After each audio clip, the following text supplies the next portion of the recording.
সুধী ভক্তজন, আজ 22শে ডিসেম্বর 2024, আজ শ্রী শ্রী মা সারদা দেবীর পূর্ণ জন্মতিথি উপলক্ষে আমরা গিয়েছিলাম রামকৃষ্ণ মিশন জয়পুরে সি স্কিমে অবস্থিত যে শাখাটা, এখানে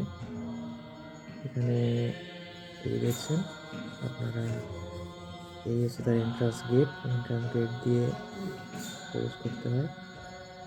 এবং বলে রাখি যে মা সারদা দেবীর আর জন্মতিথি পূজা, যে মা সারদা দেবী ছিলেন 19 শতকের বিশিষ্ট বাঙালি হিন্দু ধর্মগুরু শ্রী রামকৃষ্ণ পরমহংসদেবের পত্নী ও সাধনা সংগ্রামী, এবং রামকৃষ্ণ মঠ ও মিশনের সংঘ জননী, এবং ভক্তগণ তাকে শ্রী শ্রী মা নামে ডাকতেন। এবং রামকৃষ্ণ আন্দোলনের বিকাশ ও প্রসারে তার ভূমিকা অনস্বীকার্য। এই সারদা দেবীর জন্ম হয়েছিল 1853 সালের 22শে ডিসেম্বর, বাংলা 1260 সনের 8ই পৌষ, হিন্দু পঞ্জিক অনুসারে অগ্রহায়ণের কৃষ্ণ সপ্তমী তিথিতে পশ্চিমবঙ্গের বাঁকুড়া জেলার বিষ্ণুপুর মহকুমার অন্তর্গত প্রত্যন্ত গ্রাম জয়রামবাটির এক দরিদ্র ব্রাহ্মণ পরিবারে।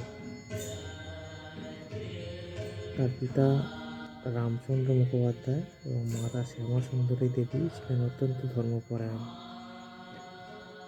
সারদা দেবী পিতৃকুল মুখোপাধ্যায় বংশ পুরুক্রমে রামের উপাসক ছিলেন, এবং সারদা দেবী তাদের জ্যেষ্ঠা কন্যা এবং প্রথম সন্তান ছিলেন। জন্মের পর থেকেই সারদা দেবী অত্যন্ত ধর্মপরায়ণ ছিলেন, এবং তার প্রথম নামকরণ করা হয়েছিল ক্ষেমঙ্করী, এবং পরবর্তীকালে ক্ষেমঙ্করী নামটি পাল্টে সারদামণি রাখা হয়।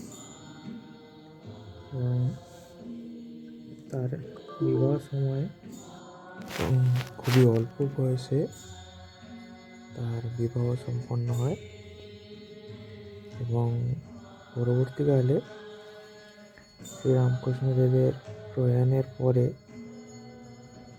তিনি রামকৃষ্ণ মিশন এবং মঠ পরিচালনা ক্ষেত্রে তার অবদান অনস্বীকার্য, এবং তিনি একাধারে সূত্রধর হিসাবে কাজ করে গেছেন, এবং সাথে সাথে নারী শিক্ষা উপরেও তিনি বহু উন্নয়নমূলক কাজ করেছেন। এবং এখনও যেখানেই শ্রীরামকৃষ্ণ মঠে রামকৃষ্ণদেবের মূর্তি রাখা হয়, পূজা করা হয়, সাথে সাথে শ্রী মায়েরও পূজা করা হয়। আপনারা এতক্ষণ যে হোম যজ্ঞ ইত্যাদি দেখলেন, এবং তারপরেই আমরা চলে এসেছিলাম ভোজন কক্ষে। এটি যেখানে এই হোম যজ্ঞ পূজা আরতি এইসব হচ্ছিল, তার ঠিক নিচেই এই কক্ষটি আছে, এবং দেখছেন কত সুন্দর একটি সুষ্ঠু খাওয়া দাওয়ার ব্যবস্থা আছে, সবই নিরামিষ খাওয়া দাওয়া। এবং এর বাইরের দিকে দেখছেন একটা কত সুন্দর, কত রকমের গাছপালা লাগানো আছে, একটা সবুজায়ন করা আছে। এবং দেখছেন মন্দিরের স্ট্রাকচারটা বাইরে থেকেও কত সুন্দর লাগছে, পাশ থেকে এগুলো সবই পাথরের কাজ, এবং মন্দিরের ভিতরটাও পুরো শ্বেত পাথর দিয়ে করা। বাইরে বহু ফুলের কাজ এবং আমলকি গাছও আছে, এবং বেশ কিছু রকমের ফুলের গাছ, যেটা আপনারা মন্দিরে ঢোকার সময়ের ভিডিওতে লক্ষ্য করেছেন। ফুলের গাছও অনেক রকম লাগানো আছে। এই সেই মন্দিরটা, আপনারা সময় করে এখানে আসতে পারেন।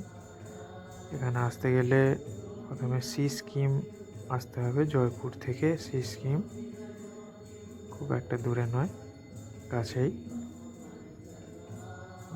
ঠিক আছে বন্ধুরা, আবার পরবর্তী ভিডিওতে জয়পুরের অন্যান্য